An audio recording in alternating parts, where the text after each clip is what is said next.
app in Samsung is not much accurate. It shows like 60 fps, but I'm pretty sure it's not 60 fps what I feel it. I'm pretty sure it's more than 45 even.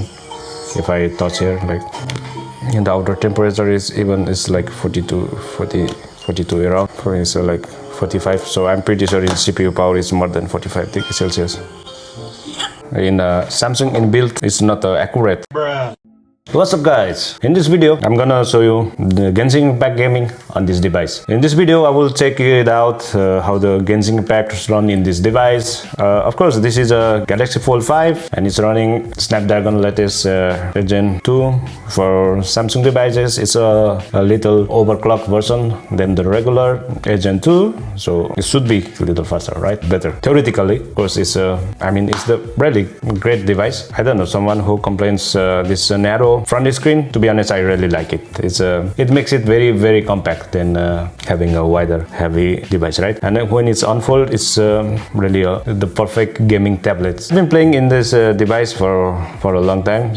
Since I have it, I quite start to play mobile gaming, and really this unfolding screen makes one of the best gaming experience in mobile, right? The way how it runs in the bigger screens, it's really like mobile gaming. It's into the next level. So that's why this device is, I think, so far the best gaming device in terms of mobile gaming, in my point of view, right? Of course, because of this bigger screen, of course, the chipset is super fast, and everything is really cool about this device. So in this video, let's talk about Genshin Impact. I will put it in the WeTest PerfDog application, and we check analysis how this device can run this game. So far, like nothing is disabled, like gaming optimizing service, everything is enabled in Game Booster Labs option, like alternate game performance management is also on. And everything is like set up. Of course, PerfDog app is also running. Everything is in Game Booster. Plus, it's running in the maximum focus on power, and also maximum FPS is running. So max FPS. So it has to show us the potential that it has, right? Let's tune into maximum setting. Everything let's put in the high and start gaming on this device, right? Of course, let's put everything touch screen, like graphic. Let's put graphic. Let's put everything the highest it can be possible, FPS highest, and let's stress this device and let's find out how it's run. Okay, of course let's start, like everything is 60 fps. Of course we are in the new area, so let me go into different chamber.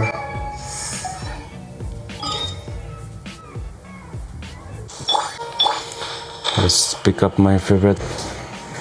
Of course you can play in the front display also, but it's more like stretch version, right? I think it's like you can continue in the device. To be honest, I really don't like to play this game on a mobile phone. I usually play in my Asus Alley.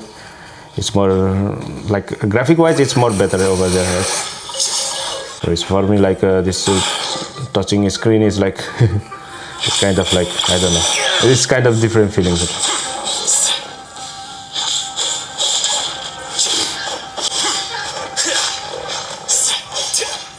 So it seems that PerfDog app of Samsung is like kind of synchronizing app in Samsung is not much accurate. It shows like 60 fps, but I'm pretty sure it's not 60 fps what I feel it.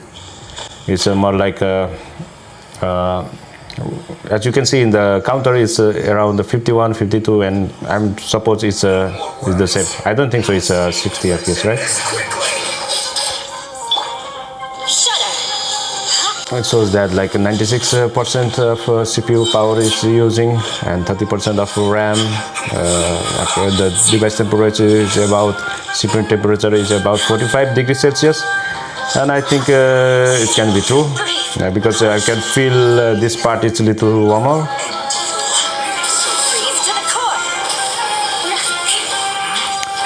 So I'm pretty sure you cannot trust this PerfDog app, which the Samsung inbuilt, you cannot trust this one. Of course, it's not 56 FPS or 54. Yeah, I can blindly trust WeTest PerfDog app, which is showing 53, 52, even 48 degree, quite fluctuating. I think that's true.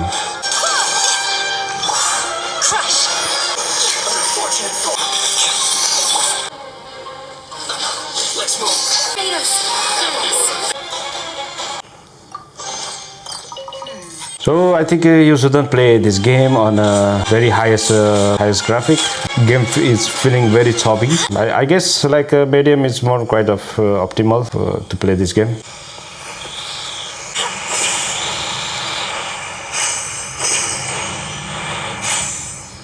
So about 6 minutes of playing game, the FPS, do not trust native FPS counter of Samsung. It is showing wrong. It shows like 56 or something like that, but I don't feel like it's very smooth, right? And I think so far I can trust this CPU, which is using 73% or temperature 45 degrees Celsius. I'm pretty sure it's more than 45 even. If I touch here, like in the outer temperature is like 42 around. It's like 45. So I'm pretty sure its CPU power is more than 45 degrees Celsius. So let's check in the system. I will take you to the result. Okay, according to WeTest PerfDog app, which is a really accurate software, I can see that PerfDog app in Samsung inbuilt, it's much more, it's not accurate. So just take it as a grain of salt, because it's not accurate.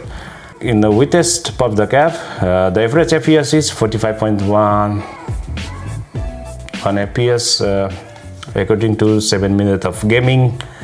Of course, the smoothness is 5.2. It shows like it's smooth, but it's not that one. As you can see, like throughout the game, the FPS is quite fluctuating. But this kind of game is not for 60 FPS gaming, right?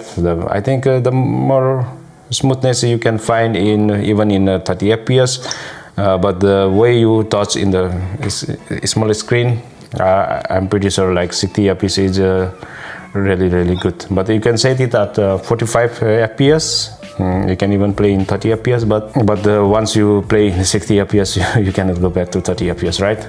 Because you kind of feel very choppy graphic. Even this game was I played on highest graphic setting. Everything is very high, like render resolution high, shadow quality high, everything environment details very highest. Even though that keeps a 45.1 average FPS, I'm pretty sure if you play in medium, which kind of default, I'm pretty sure it can give more better FPS. But do not trust this PUBG app. Like CPU is quite normal for heavy task-oriented gaming. And as you can see, like average CPU temperature is 71.1. As I told you before, that do not trust on PUBG. Yeah, you can see like even it hit 89 degrees Celsius. And battery temperature, of course, it was around 42.1. The battery usage, it took about 5 watt. More the device need to push it to 60 high FPS. As you can see, it's like the battery is quite fluctuating, and when the device gets throttled, then battery usage is also like that much high, right? So it's complicated in the mobile device gaming, but in PC gaming, you can change the EDP and you can have a more smooth gaming. But in the mobile gaming, it's much more like on control. You can control so many things. So that's it. What do you think about gaming PUBG Mobile in this device? Do you think that it's optimized or it's not optimized? The result is up to you. If you want to play this game, really, this device is really awesome for this gaming on this device. I highly recommend, but it's really way expensive, right? So I will catch you in the next. Thanks for watching.